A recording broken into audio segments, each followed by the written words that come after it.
We're back. Yeah, so day after announcement. That happened tonight. We got, I'm going to get it right this time, the legendary Densetsu Wolf, Miles Tyler. So yeah, you got it right this time. Welcome, Miles. Thanks for having me, guys. We will be talking with Miles. We're going to be going over promos. We're going to be doing our new segment, BattleCon Corner. Yeah, so day after announcement. And I need to, that's me, I know it is. God damn it, Joe. All right, so Miles, again, thank you for joining us. You got a lot to talk about tonight. Go right into it, sir.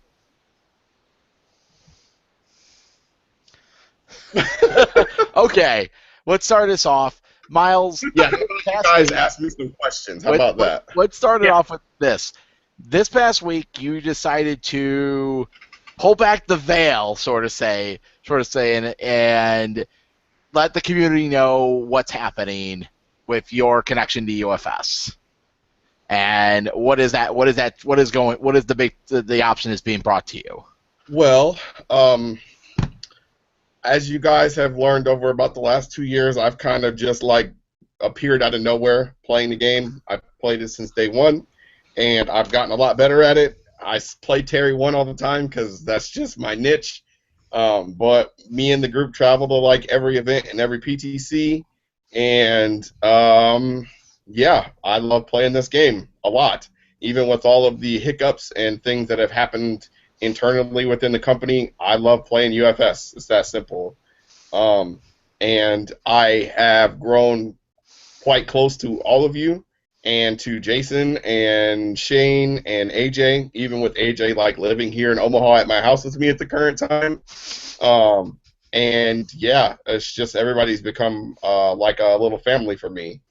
With that, I talked to Jason last year and earlier this year about taking over and running organized play and potentially giving up my position as a player in the community playing the game.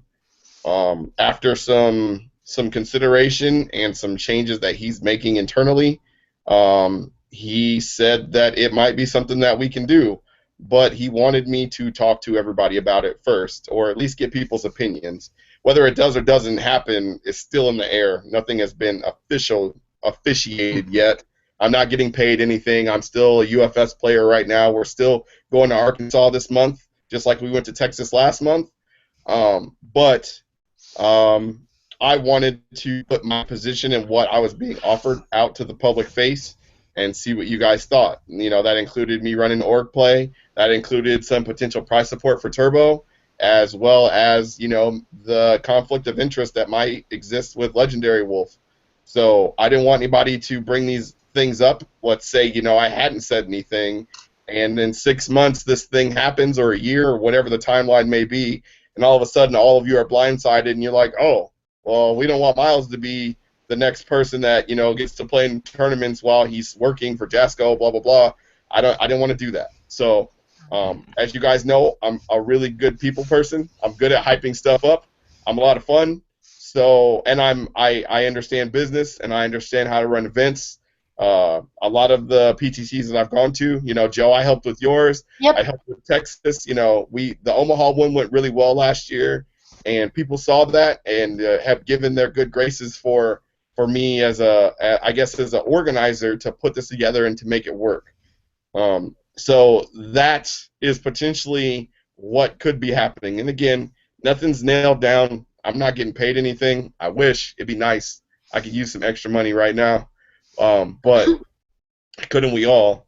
But yeah, that's it. So I came on the show tonight to talk to you guys about that, to outline or talk to you guys about any questions that the community might have, and I guess just to get everything straight so you guys know where I stand and know where I stand with you guys. Okay, so let me make this perfectly clear to the viewers that are watching this, all three of you right now. We do have Q&A, so if you guys want to ask Miles anything, by all means, go ahead. We have no problem taking Q&A. We never do. First off, I'm going to go ahead and hopefully wish you best of luck in getting this. You are one of the most straightforward and transparent person I've ever met. I actually remember the story you told Nathan while we were in the bar, but we won't get into that because God only knows what's under NDA nowadays. But uh, That's terrible. Terrible. it was something along the lines of the Shia LaBeouf "Just Do It" speech. Um, but no, your transparency, your willingness to be direct is something that works very well for you. It is something that I personally feel the Jasco Games has been lacking for a good while.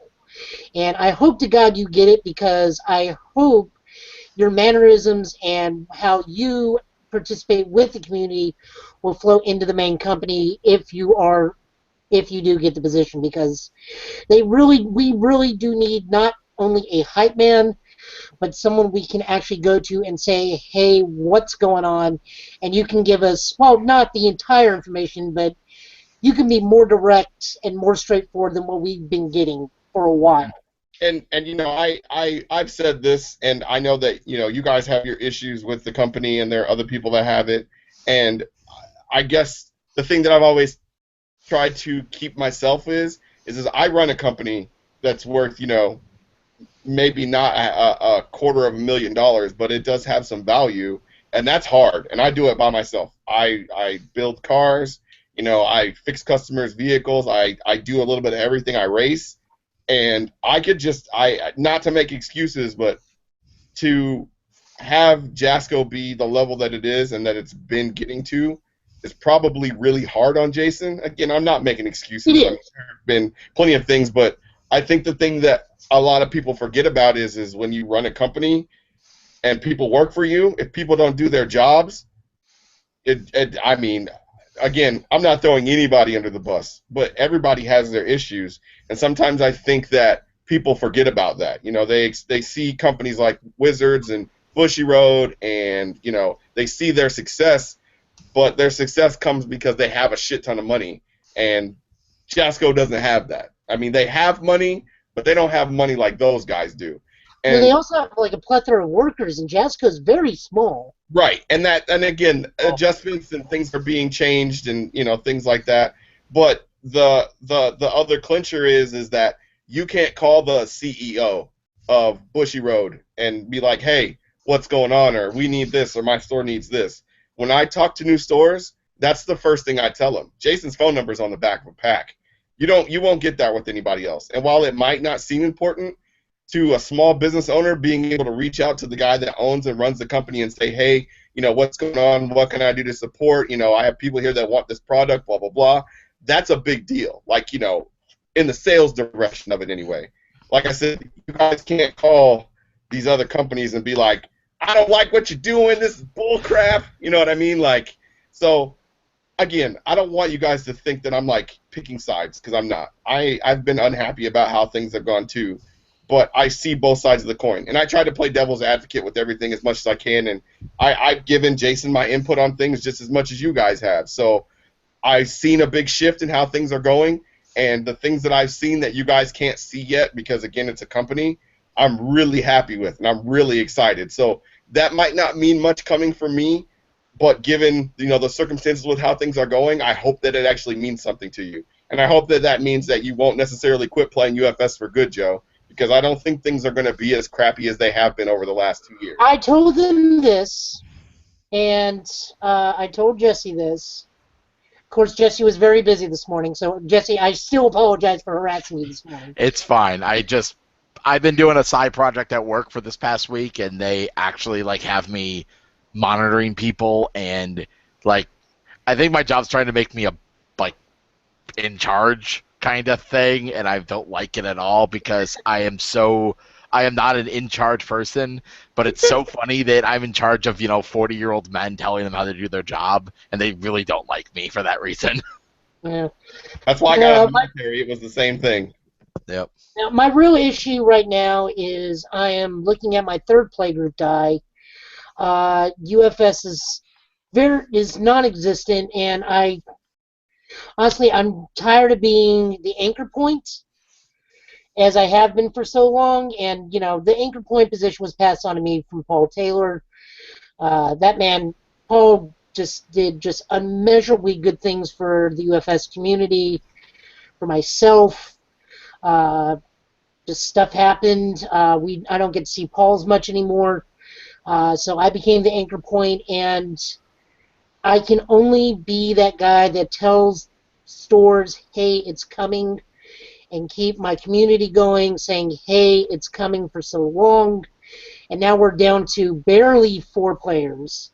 One of the players' daughters got into Buddy Fight because we tried to get her into UFS, but she's also 6. And, that's math and reading for a 6-year-old. What we have to deal with in UFS is not a thing, so he went to Buddy Fight with her, which is understandable.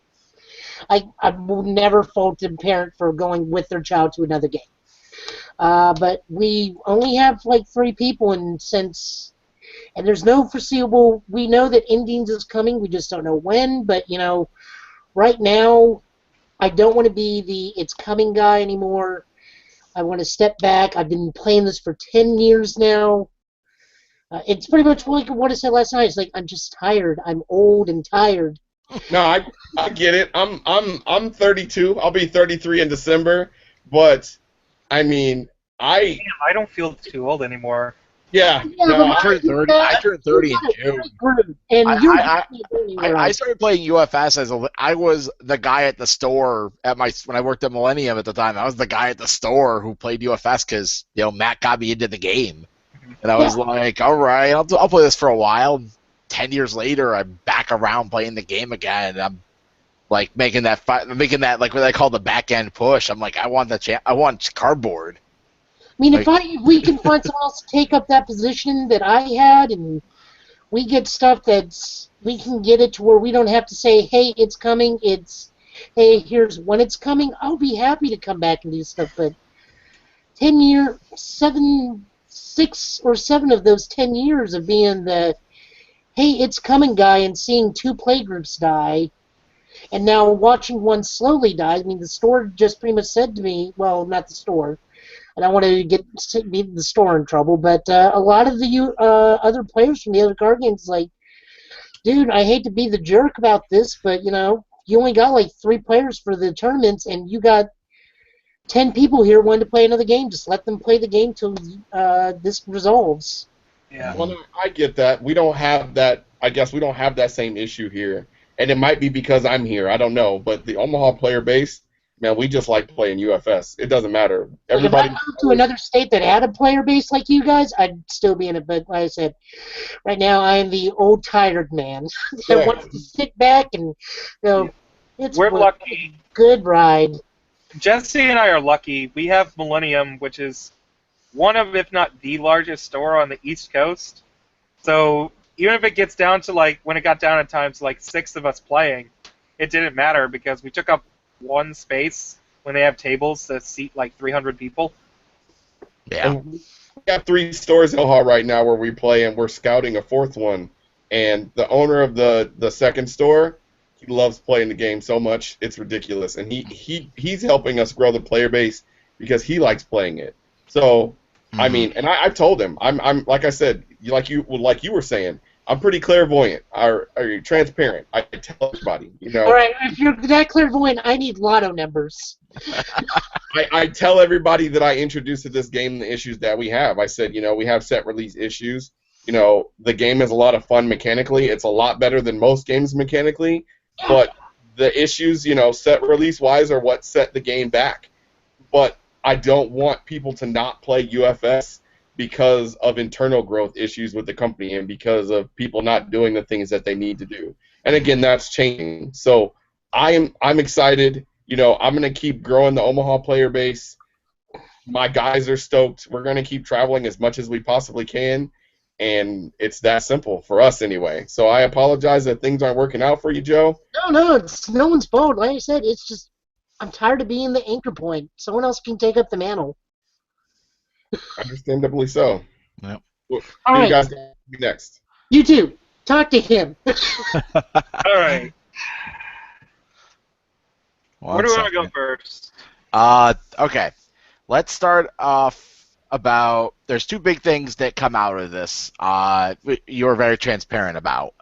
And Matt and I were messaged by players because they wanted to remain anonymous and at least bring this topic up about these promos that you're helping design and you want to be given out, and that some of this character that will be connected with these promos has a likeness to you.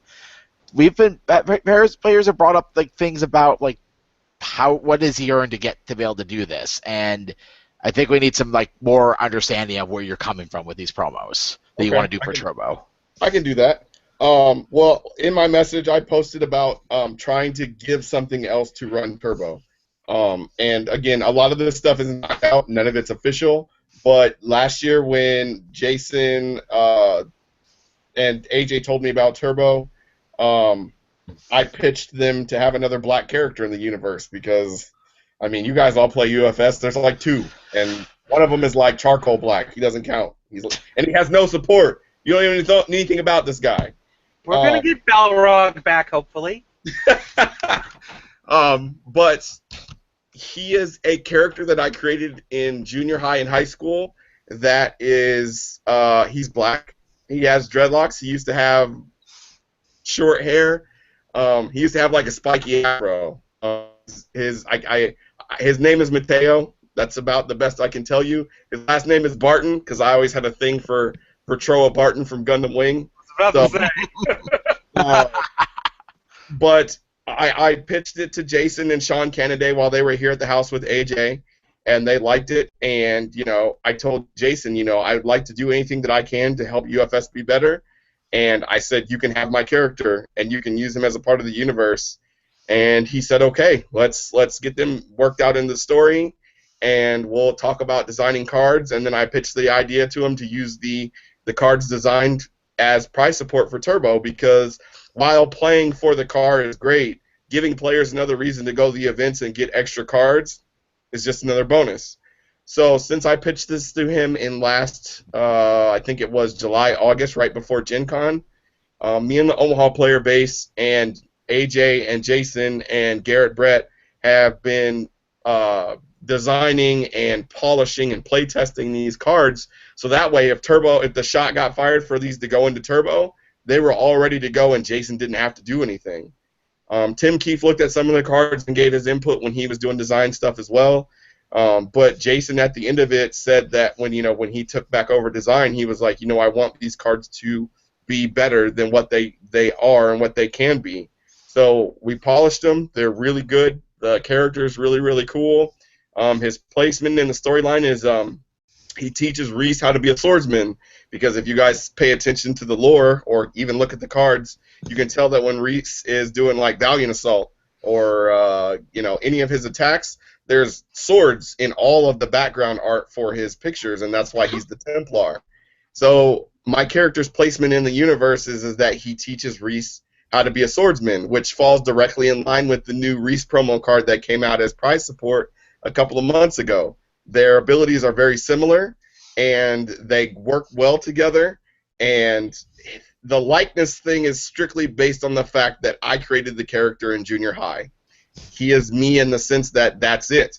He's just me because he was what I envisioned myself to be. Much like, you guys play D&D, or there are some of you that are artists that envision yourself as a character, or a warrior or a paladin or whatever. That's what Mateo is to me, and I wanted to give him to Red Horizon.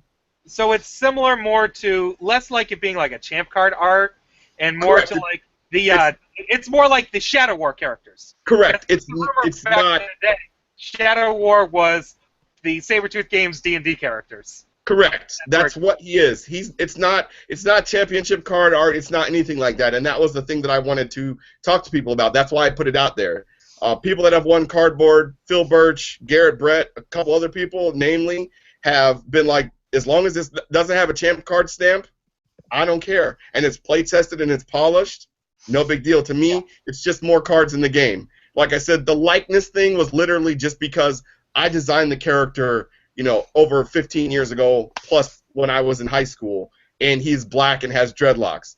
He doesn't have my name, nothing like that, but he is me. And he has an attitude, but he's kind of chill and reserved. To give like some background on him where he would fit in Red Horizon without breaking the rules too much, You know how everybody has a soulbound. You know how Reese has the Templar, King Arthur, and Lily has the Rowdy Bunch. His soulbound is Musashi. So he has two swords. He wears coveralls because he's a mechanic, and his coveralls are bunched up around his waist to make him look like he's wearing a samurai garb. So like, it's pretty cool stuff. Like I said, it's not me, but at the same time it is, and it was literally just. Go ahead. I can see it a bit more with it's fitting a bit more in my mind with the spin on it's like Shadow War characters instead of champ cards. That's where it's getting clear cut and making better sense in my head. Yeah. Also, I think another concern people have, and the fact that you keep up bringing up that these were play tested a bunch, I think will make people happy because people don't want another Truong. Yeah, no. He's nothing like that. If Jason had given me the okay, I would tell you what he does. I would tell you guys as much as I possibly could. But since it's not confirmed to be happening, I don't want to step on anybody's toes. I don't want to make anybody angry. Mhm. And it's as simple as that. I mean, I can show you the art for the character because that's something that I had commissioned personally by a buddy of mine who has drawn for me in the past. I think Danielle is looking for it for me right now. And I'll get up in a minute and I'll grab it so you guys can see. Okay. But like I said, nothing is confirmed, and it's not champ card art. It's nothing like that. This is literally just as much as Lily. You know, everybody knows who Lily is. Her character card in Red Horizon, it's ultimately the same thing, except instead of Jason designing Lily herself, I designed Mateo. Does that make sense? Yep. Here's another question pertaining to the promos, though. Are they going to be legal only in Turbo, or are they going to be legal in all formats? They would be legal in all formats, but you would get them first by playing in Turbo events. And then, like every other promo, they would go up on drive-through cards or be sold, or not sold, but given out as redemption at events, or, you know, with packs and stuff like that. Okay. So everybody would have access to them.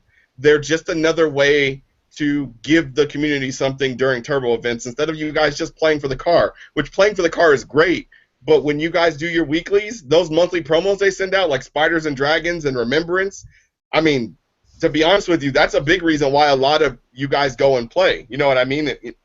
Yeah. It's why my players come and play. It's not necessarily the packs, but those promos help get my guys in there playing every week. So doing this with Turbo is the same thing. So if you guys want to see this, I have it. And like I said, I don't think this is breaking the rules too much. But No, you're showing your own artwork. All right.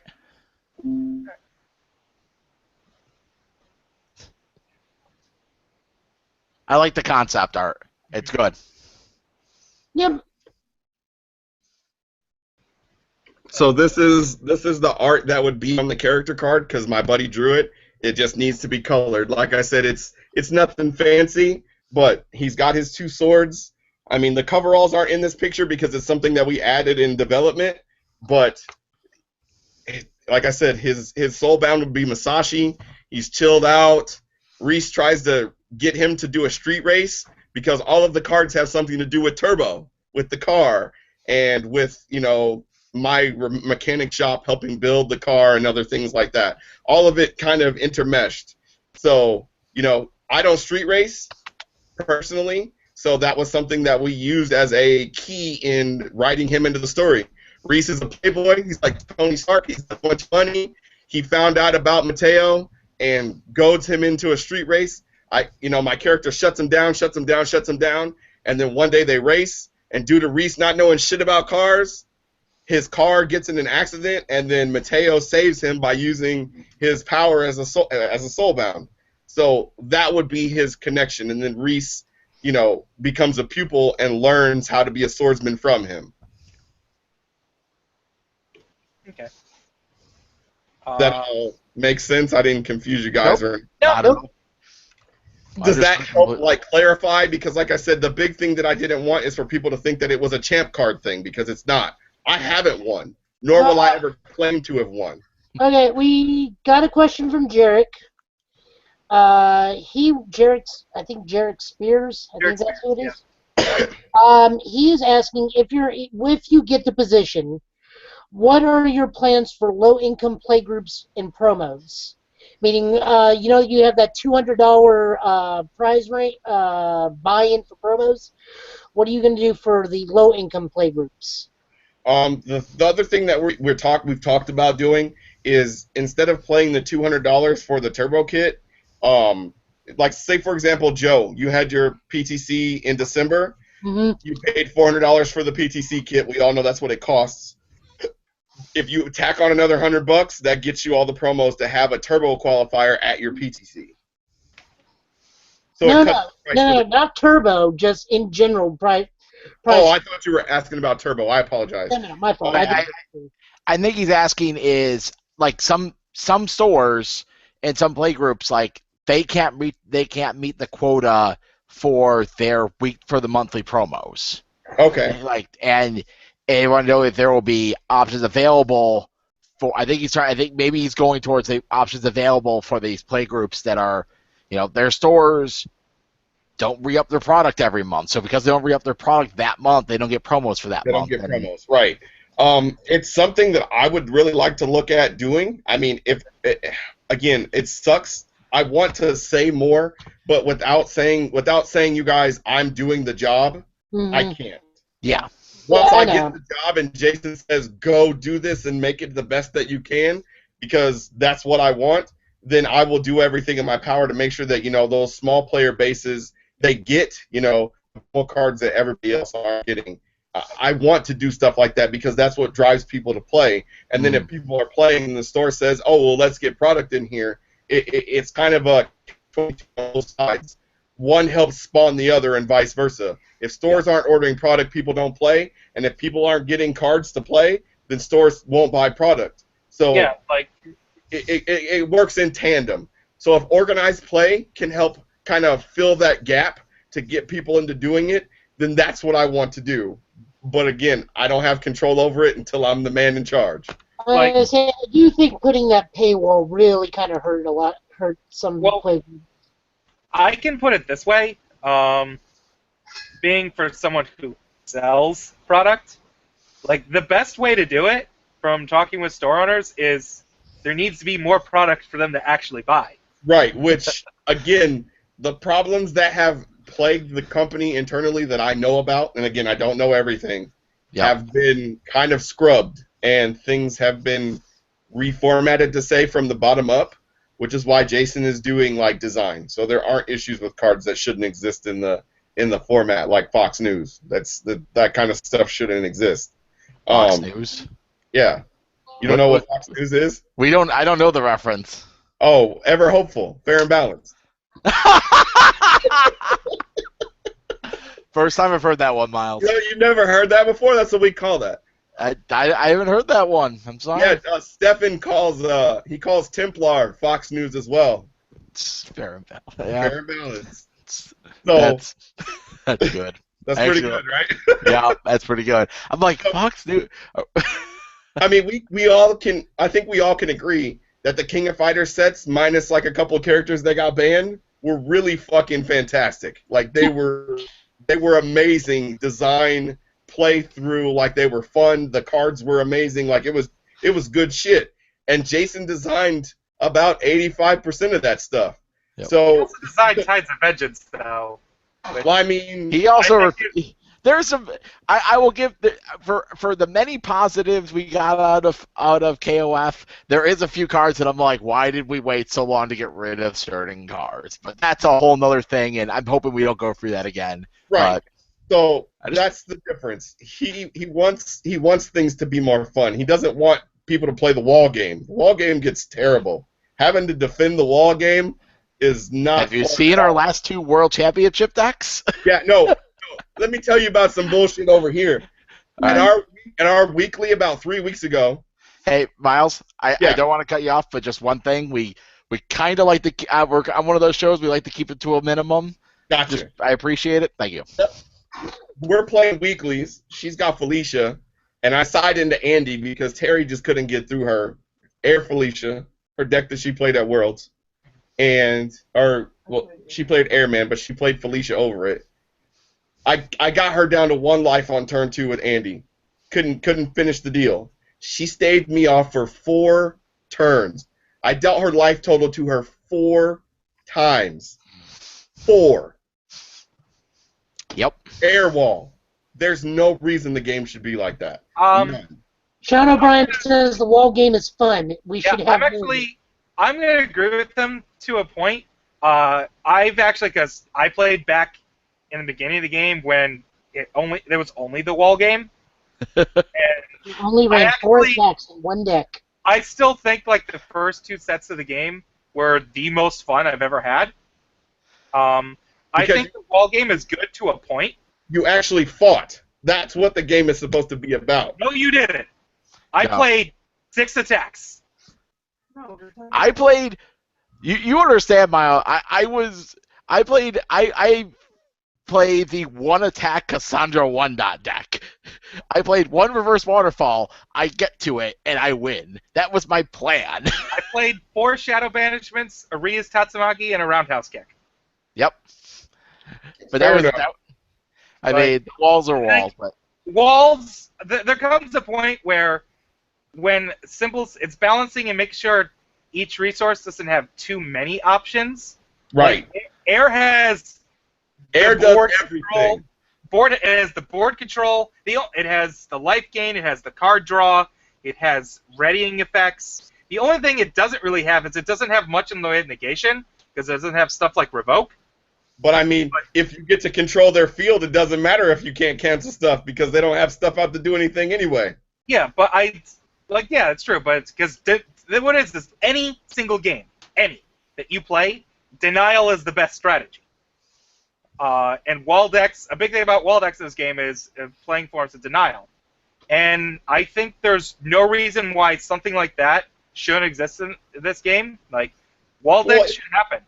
It's not that. It's not every UFS game should take 5 hours. You know what I mean? Like half of that is Garen's decision making. I get it. It takes his time. I get it. The wall game is obnoxious, and I play Terry. I'm all about defense, but I scrap. I'm a fighter. I'm in your face every turn, making you make decisions. So I get both sides of it. I'm not saying that there shouldn't be wall, but I'm saying there shouldn't be 50 foundations in the staging area. I will say this to my extent: the wall game wouldn't exist if Master of Magnetism wasn't banned.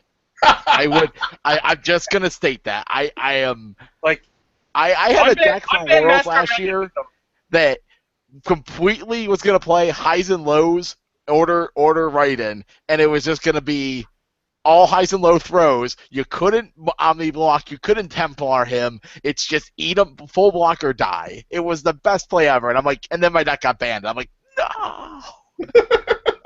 I think Master Magnetism was a very well designed card, and it was. I think even in light of all the things that people think are mistakes Jasco Games has done in the past year, I think other than rotating back in Red Horizon, banning Master of Magnetism was probably one of their biggest mistakes. That's just me, though. All right.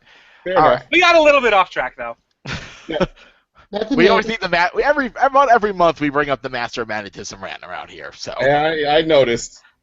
So did I answer all you guys' questions about the price support for Turbo? Does that make sense? Does that kind of ease you guys? You know, it's not one of those things where it's like, oh, Miles is getting cardboard. No, I'm not getting anything. I literally donated my character to Red Horizon. I want the Afro version to be the 2-dot. That's a more Afro, just very thick dreads. Okay, yeah, very thick dreads. All this stuff is I drew it in high school like forever ago, so forgive me. Okay, what's the other thing we were going to ask? Your connection with Legendary Wolf Games, should you get the position, how is that going to play out? Well, to be completely honest with you guys, I don't really do anything at Legendary Wolf. Danielle packs up the orders and ships them out and keeps inventory. That's just the name of the store is called Legendary Wolf because I have a thing for Terry Bogard, just like my shop is called Running Wild Motorsports. And my car's name is Mary, and my dog's name is Rock. Like I'm just a freak like that. But Danielle does most of it. She has done most of it. When we go to events, I talk to people and I tell them things that we're looking for, trading in or whatever. But most of the time, Danielle does all the work anyway. So I would just be scrubbing myself of being the guy that goes to events and actually talking to people about things. I know that one of the things that people were worried about was us getting like a price break. So, for example, us getting product cheaper than anybody else. Well, we currently aren't a distributor, so we don't get the really, really good prices anyway. We don't pay much less than what you guys pay for stuff. And we don't actually even buy a whole lot from Jasco technically. We travel to PTCs a lot, which is where we get our singles market from. And due to our traveling, we get promos for playing, which is where a lot of that stuff comes from. So yeah, and when new sets come out, we just buy the stuff personally, and whatever's overflow goes into the store. Because you guys seen the Bible and the build book. I mean, we have 4 and 8 of some of each card, so that way we have them, so that way we can play. Whatever's overflow just goes into the store from there. So it's not a matter of, us giving or me giving my position from Jasco to give the store more. I don't want to take advantage of the system. As much as I could do it, I don't want to look like shit, I don't want to look bad in front of all of you, and I don't want to put my position at Jasco on the line because I would like the job. It's kind of been my niche thing since I started, since I was doing other things for the company. I don't want to mess up because I don't want to get fired. I don't want to not be a part of UFS. I don't want to be not as close to things as I am. So me, again, foregoing my ability to play in events and giving up my store to some extent, I think that should show people that I don't want to mess up and I don't want to screw any things up. Even to the point to where, as much as I don't want to close Legendary Wolf, if I have to do what I want to do to help UFS grow overall, that's what my end goal is if that makes sense. Okay. So, did I answer the question, or did I take it off? No, you did. Okay. I just want to ask one question. I will ask one question to it. Is your store? I know how Roster CCG, they're like a company. They actually have that's gone through that process. Has your online store gone through that process? Is there Yeah, we have a state tax ID. We do business as Okay. all that stuff. It's I just want to make sure, obviously, if you did get this position, would everything would be put in Danielle's name and everything like that? Just it's already and it's been in her name. Even better. Even better. Literally, like I said, I'm just the figurehead because you guys all know me, and I'm better at talking to people than she is. Mm. So, huh? Yeah, introverts unite separately, she says. I know what you mean. I may seem very outgoing, but I am definitely not an outgoing person. Oh, yeah, no, I can talk to people forever, all day about anything and not be afraid of them. So that's kind of why I am the man that talks to everybody at events, but she'll just have to do it and get over it. Yeah, I remember I played against Danielle at Worlds, and I went right into introvert mode because it was like, we're both playing, we're like, it's just right there. We're just like, all right. What else you got for me? Let's talk about the turbo format itself. Is there anything you can tell us? Because we've pretty much gotten no word on how everything is going to be set up. The big thing right now is the additional 16 events. It's going to stay the same. We're going to run it for a year. The people that have already won their keys get to keep them. There's nothing that anybody can do about that. Giggles, and I think somebody. Tom Raw. Thomas Raw. Yeah, he won. He won a two-man. He won the two-man. But he has a key. Yep. So the thing is that I don't think that we'll be limiting turbo events to just 16. If there's enough interest and we get 32 people or whatever, then that just means that there's more people playing for the car, which isn't a bad thing. Competition is never a bad thing. So, again, I don't know as far as how things are going to hash out completely because, again, I'm not in charge of it yet. But I know you're not in charge, but I'm just using you more as the bouncing board for me to talk for Jeff. Yeah, Jeff is an introvert as well, so this just needs to get out here. Yeah, he has his keys, and they're going to stay that way, and that's that simple. But see, it's not that simple though, because you're saying every qualifier is going to get a key. I think Yes. I said that earlier in the show.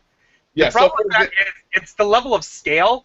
It's like a 16-man event, most likely at best, because it's like 16 to 20-man events. Where he won a the first pod, a event, 16-man pod, and then won the winners of the eight-man bracket of that 16-man pod. He got his original one. That one he got like paid outright the first time where he won that.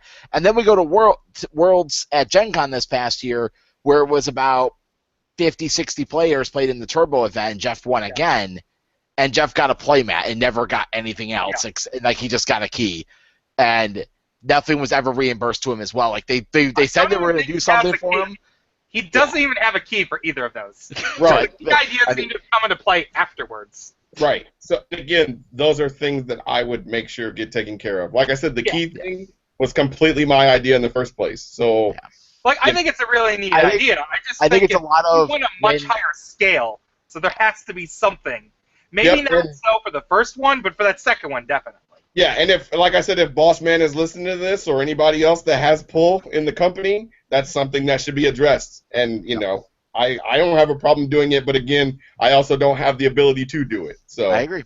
When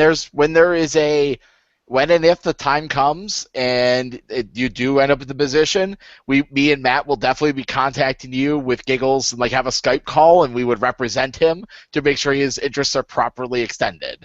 Understood. Because he always talks to us. Giggles is an introvert too. Giggles is like when he has a problem, he comes to us and we hawk for him.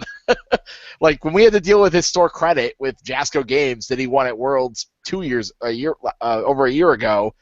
Like Matt and I were the communication points of getting it done for him because nothing was being done. Right. We had to help him out. So well, again, those things are being ironed out. That's all I can say. Okay.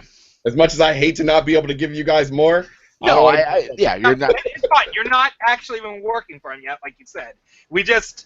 Turbo got brought up. Every time Turbo gets brought up, we have to defend him because he's never going to come up and say anything on the forums or make a phone call himself.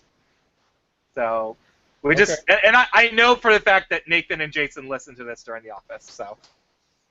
Okay. So now. Let's put this on the outbreaks. You're obviously you're traveling a lot. For instance, you're going to Arkansas at the end of this month. Are you doesn't the Omaha PTC coming up in at the end April? Of April? Yep. In April. Are you going to be at the 2K in Vegas in May? Potentially, we haven't figured that out yet. It just depends on how things go. Kyrie gets out of school around that time. And Danielle is going to be potentially traveling for work. So it just depends on if everything shakes out. I might be there, and maybe a couple other people. It's just depending on all that. Okay. Well, I'm going to say I'm traveling across country to play in that event. I think you can travel halfway across the country for the event. Oh, no, it's not the traveling thing. I know, it's timing. It's the parenting thing. Like I know. I forget that I'm turning 30 this year, and luckily, me and my fiance have like no real plans for that ever. Yeah. But I have to understand that there is people my age who have kids and have responsibilities beyond this. So my cats are my responsibility. Have you talked to your graduation about their feeling of grandcats yet? Oh, let's not go over to that. My parents are becoming. So we're getting close to the 10-minute mark. I actually really don't care how long this episode goes anyways. Yeah. Is there anything else we got from Miles? I think, unless you got any closing statements you want to say to people. I guess other than the things that I've laid out already, none of this is set in stone. That's the big thing I want everybody to remember. And if anybody has any questions or comments, I posted those things in as many groups as I could because I wanted everybody to say what they had to say or ask me. And I hope that this cleared up the air. And the other thing that I want people to know is if I get the position, the other thing that I plan on doing is Omaha will still be traveling to events. I don't want people to think because I'm not playing that we're not going anywhere. But for example, if we travel to a PTC, like let's say that I had the job tomorrow and we're going to Arkansas in a week and a half, I would go to Arkansas and run the event for Julie so she could play. as Yeah. the director of organized play, if I'm at an event, I'll run the event so the scout or whoever can play in the event. So that way, everything is being ran exactly the way it's supposed to. Prizes are being given out, times being called, slips are being submitted properly, and points are being submitted for Player of the Year, so everybody gets what they're due for playing this game. So that's the other thing that I want people to understand. It's not just making sure that you guys get promos and prize support. It's making sure that events get ran right so everybody gets their Player of the Year points. I actually have a question for you because this we actually talked about this last week. What's your opinion on the Player of the Year that Nathan has set up? I think it's awesome. It gives Okay. it gives people another reason to travel. Like if you're on the fence, that's another reason for you to go. And I hate to say it, but I think Omaha is going to be on top this year because we go everywhere. I just want to tell you, Kevin Brober, once a month, at least once a Kevin month. may be at your PTC. Kevin Brober may be flying out. If Poughkeepsie goes well for him, he may be in Omaha soon. All right. So we got promos to talk about. Let's bring those up, Joe. Let's run through them because these things, I actually love these promos this month. And I would like to get the group rundown on them. All right. So now the first two are for the March ones are Active Treason and the Spine Sweep. Spine Sweep. Okay, well, these are in no particular order. Okay. So, first off, we got Remembrance, 2-5, plus 3 low. Whatever this Pike dude is that keeps showing up and he's never gotten a card, he's apparently going to be all Chaos and Void. He is Enhance, Commit, this attack gets safe, and then E, Destroy on your turn. Draw 1 card, only playable while committed. This card's... We're going to need an LGR update for this card to work. Yep. That's all I know. It currently doesn't work at all. How so? How the game works, I'll explain because we did this last night. Sorry. Yeah. How the game works in the rules is after attack finish resolving, it gets refreshed. So any effects that it gained during the enhanced step goes away, such as the safe keyword. And after that refreshment step happens is when your opponent can respond and play a reversal. So the attack that you give safe no longer has safe by the time your opponent can play a reversal. Right, because the attack resolves. So what the card should say is it gets safe for the rest of the turn. Yeah. Yeah. Like this card will need a combo out there that says you got to have safe. It's like no, safe combo matters to printed, so it doesn't really matter. But it's like how Raiden's worded. Raiden is they have throw keyword until end of turn. Like he has it's just continuous. Like this card, Remembrance had a bad print. It may need that small update. I hate saying it. This card may have to have a quick errata of until end of turn added, and that maybe have to be decided soon, or because removing the refresh thing is necessary for a lot of things to work properly in the game. Yeah. So with the new LGR, and I think the only way to do it is to errata it to say end of turn. Yeah. Nobody thought about this because it's safe is kind of a thing we'd never have added onto a card like a temporary effect. Yeah.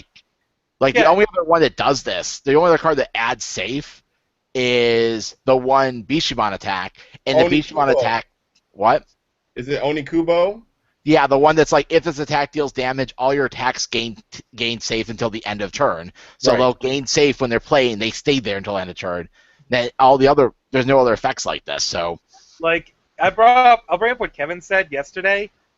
It's like someone looked at Matter of Heads and Tails and is like, oh, we have that keyworded now. That was a pretty neat ability. Let's put that on this card. Call it a day. Yeah. We talked about these cards last night, and I want to just bring up my main point from yesterday, how most of these promos feel like they were just like knee-jerk reactions to people complaining about the meta. And that can be very dangerous, and it also makes it so mistakes like this happen, where you don't notice, oh, this card actually doesn't work. Or you get an incredibly powered card like the attack that I think we're going to go to next. Maybe. All right. So on a scale of 1 to 4 cards, I'm putting this at maybe making this a 2 of. Yeah, that seems about the right number for most decks. Oh no, for me that's a 4 of easy. For you, it's a 4 because you play Terran. You can tap this and pop it to draw a card. Yeah, the big thing with this is, 1, making sure the card works. And 2, how many low blocks you have in general. Like low blocks on some of these symbols is kind of light, so like I would potentially put 3 to 4 of this in my void deck if I decide to cut lesser halves from the deck, which are like my only other relevant low block besides my attacks, which I don't want to block with. This card's like it's dependent on where your other low blocks are, because I value that low block as the most important part of that entire card there. All right, let's move on. We got Spine Sweep. This card. 5 difficulty 3, +1 high block, 4 low for 5. Marathi's attack, and honestly, now that I look at him, he's not even a black dude. He's more like that ancient Greece-looking bronze. Or the onyx thing. Yeah, that really heavy bronzing look from the ancient Greeks. Yep. But anyways, it's chaos. Light-skinned guy. Yeah. Huh? You're the light-skinned guy. Yeah. All right.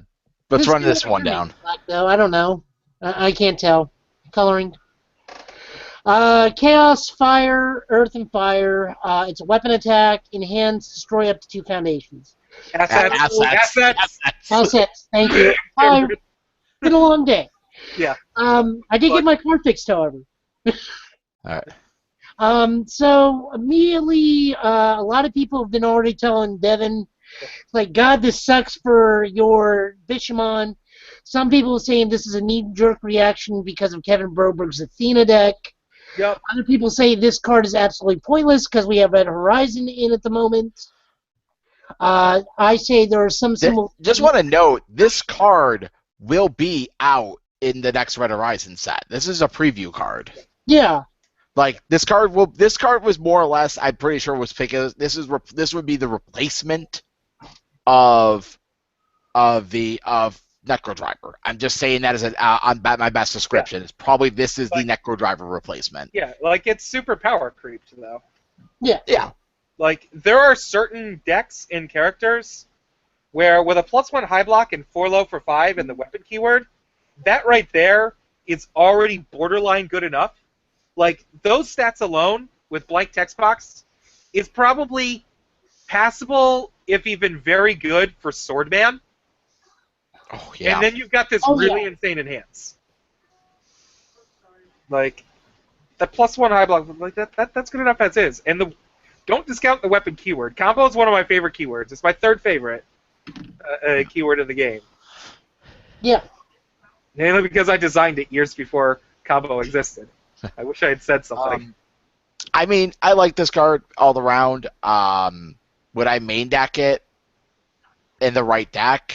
Would I have it in my sideboard on any of these symbols? Like, it has Garou symbols, so I like it already for Garou in the side deck because it gets rid of Hanya's. It gets rid of prop.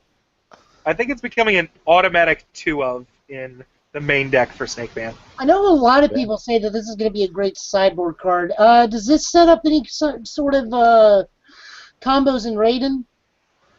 It's not Raiden, though. Not Raiden. It's a 5. Why would I thought? No, like set up combos. Like you can play this.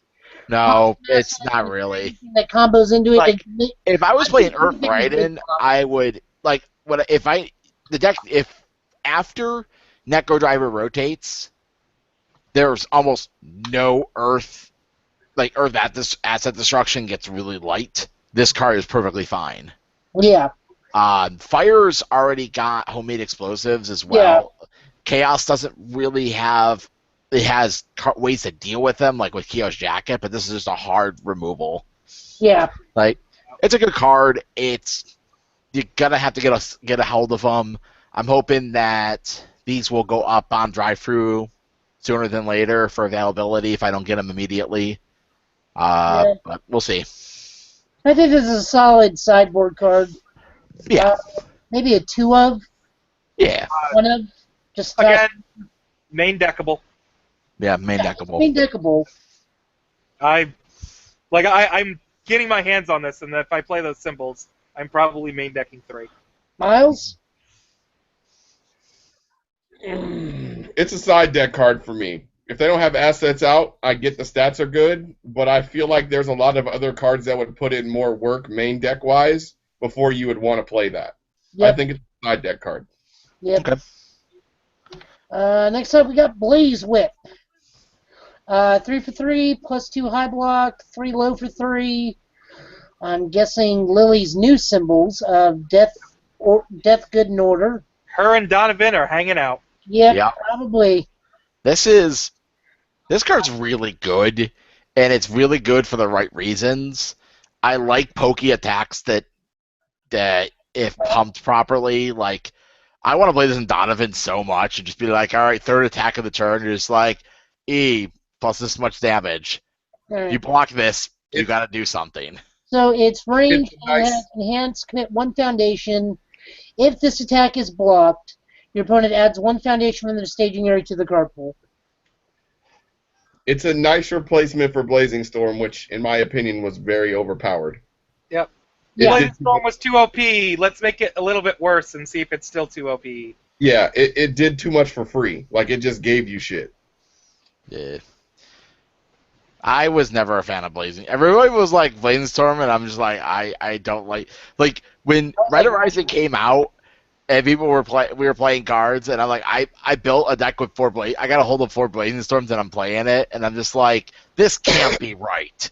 This can't be how Blazing because when we first got Blazing Storms back, I didn't know they had changed the rule because the old rule used to be if you had an effect that added foundations to your card pool, like from your staging area, they got brought back down at the end of turn. Unless the card said otherwise. And I'm like, okay, Blazing Storm's kind of mad. And then when they changed the rule, I'm like, oh my god, this card's insane. But yeah, I like this card. Will it see play? Definitely. Is it? Absolutely. This is probably. I think this is out of all of the attack promos that are out so far, that are all the preview cards. I think this card's gonna see a more demanding play. I'm actually willing to put This fits into a lot of decks. Yeah, this is definitely a 4 for me in a Death Jetta deck. I slightly disagree because one of the other promos that we're about to preview, the other one, makes Spider Suplex that much better. That's true. Why not both? Why not both? Yeah. Well, no. My point is, I'm saying is we're talking about which one's the best out of the previews. Well, the other thing that I think you guys are kind of forgetting about is that right now, those 3 symbols are kind of the worst symbols in the game. A lot of the cards that have been getting support are the symbols that are lacking. So, I don't mind power if it balances things out. Yeah. I will agree. Death Good Order are very undersupported right now, and they have a lot of issues, especially once our Red Horizon 1 and 2 rotate back out, which will happen rather quickly once stuff gets rolling again. So, yeah, I can see what you mean. Yeah, I think that those 3 symbols need the love. I don't think that they get it. Same thing with Earth. But Earth needs some love too, which is what Spider Suplex was supposed to be for. Yeah. At the same time, though, those are preview cards for the next set, so we don't know. There might be just as more busted cards for the already good symbols in that set. True. So, Yeah. All right. Now, my favorite card.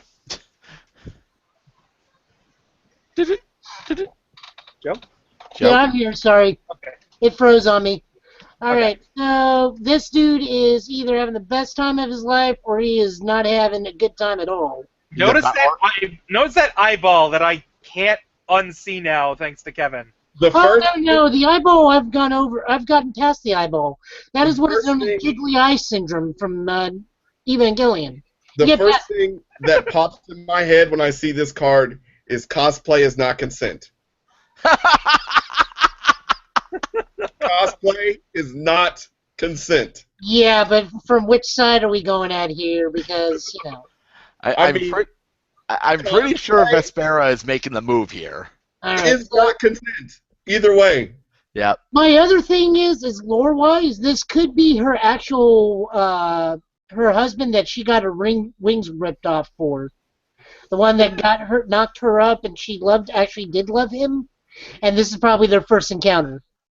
Eh, Anyways, this is which actually makes sense because it's called act of treason. So this is probably her baby's daddy. Anyways, this is act of treason. It's 2/5, no block. New Vespera symbols, which are death, earth, and water. Not that water needs any more help. Form, remove one reversal in your discard pile. Remove one foundation in your opponent's staging area. We've got It's a balance. properly cost. It's cap force and it's properly cost. This is what I'm happy about this card. The main reversal deck, I will say this, like the main water reversal decks in the game right now, you're looking at probably Jeddah. It's probably one of the bigger ones. He already is removing attacks from his discard pile for his ability. This card adds to it. It gets a little crazy. I like this card. I like that it's one shots. They get removed. That like this card go. It's not like Cap Force where Cap Force is destroy and you just cycle back for them. Like this is fewer one shots. They go off and that's it. And they're still susceptible to the right cards. Like with this card being out in the format, Unwavering Resolve is going to see going to be showing up in decks again if you have those symbols. I do not want it. You will trade for my Unwavering Resolve. You will not trade for anything else. But I like this card. I think this is a properly balanced card. Good stats, no block, good ability, good cost. Balanced. I can't wait to get my hands on 4 of these. Alright. So those are the promos. This is probably going to be This is the March. For me, this will be a 3 of. It's one of those. It scales to how many reversals you're playing. Yeah. Well, I'm going to be if you're playing a 60 to 66 card deck, if you're for every three reversals, you're able to play one of these. Yeah. That should be your number to gauge with. Yeah. If you're playing 9 reversals, you can play 3 of these and be pretty good chance that you will be able to activate all 3 during your game. That lack of block mod is the only thing that makes me say that it's a 2 of. Unless Cap Force didn't have a block mod, and I was fine with it, but I understand the additional cost. But this is I will say this: when you're looking at this card, you have to put it in the numbers of you have to hope it's going to do something for you. Like that is true. So Mr. Final Mix says adding that to reversal-based Dr. Cossack off water is going to be hilariously fun. Doctor's a doctor.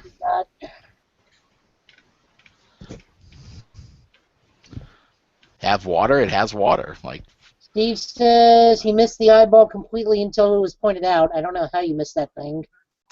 I did originally. I also don't sometimes look at the art very closely. Probably my mind is trying to block things from me. That is probably for the best. So we're a little bit over time already. We're a little bit over time. We're going to do our endings and BattleCon stuff for next week, guys. We want to definitely thank Miles for coming out, talking to us, and hanging out, and telling us what's going on. Yeah, that's when the camera locks on. I appreciate you guys having me, and I hope I answered everybody's questions. I hope that I eased everybody's mind, and I'm excited that if things happen the way they happen, that I can help all you guys and fix all the issues that I have the ability to fix. Good. One minor thing I want to bring up before we go. I am currently, if anyone knows what Tabletop Simulator is, I am working on a mod for UFS for it.